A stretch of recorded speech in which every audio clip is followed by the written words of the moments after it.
Hello বন্ধুরা, কেমন আছো সবাই? আশা করি ভালো আছো। তো সকাল সকাল তোমাদের দাদাভাই গেছিলো বাজারে, গিয়ে লোটে মাছ পেয়েছে, লোটে মাছ নিয়ে এসছে। কারণ লোটে মাছটা আমাদের বাড়ির সবাই খুব পছন্দ করে, তার জন্য অন্য মাছ নিয়ে আসেনি। তো আমার তো ভীষণ প্রিয়, ছেলে মেয়ে সবাই খায়, তোমাদের দাদাভাইও খায়।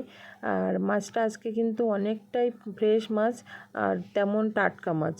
তো মাছগুলো দেখো আমি কেটে বেছে পুরো রেডি করে নিয়েছি। তোমরা অনেকে খাও মাছ আর অনেকে খাও না।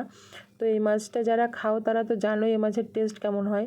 তো মশলাগুলো আমি রেডি করে নিলাম, পেঁয়াজ আর তেজপাতা, এদিকে বেটেছি আমি আদা রসুন জিরে ধনিয়া সব একসঙ্গে বেটে নিয়েছি, লঙ্কা। এবার আমি কড়াইটা বসিয়ে দিয়ে তেল দিয়ে দিলাম। তো তেলটা গরম হলে আমি দিয়ে দিচ্ছি তেজপাতা আর পেঁয়াজ। তো তেজপাতা আর পেঁয়াজটা দিয়ে আমি হালকা করে নাড়াচাড়া করে নেব। করে গ্যাসের ফ্লেমটা কিন্তু অনেকটাই কম রাখতে হবে, কারণ পুড়ে উঠবে পেঁয়াজটা, তার জন্য গ্যাসের ফ্লেম কম রাখতে হবে। এবার মশলাটা আমি দিয়ে দিলাম, পেঁয়াজটাও কিন্তু আমার ভাজা হয়ে গেছে। তো সমস্ত মশলার পেস্ট আমি দিয়ে এবার আমি হালকা করে নাড়াচাড়া করব, গ্যাসের ফ্লেম কম রেখে। কারণ মাছটা রাঁধতে গেলে একমাত্র মশলাটাই সুন্দরভাবে কষে নিতে হবে, না হলে কাঁচা ভাব থাকলে হবে না। মশলাটা রান্না করলে মাছ রান্না কমপ্লিট হয়ে যাবে। তো এদিকে আমি মশলাটা সুন্দর করে কষে নিয়েছি, তার মধ্যে তেলও ছেড়ে দিয়েছে মশলায়, মানে কোনো কাঁচা ভাব নেই, তোমরা দেখেই বুঝতে পারছো। তো একে একে আমি মাছগুলোকে দিয়ে দিচ্ছি।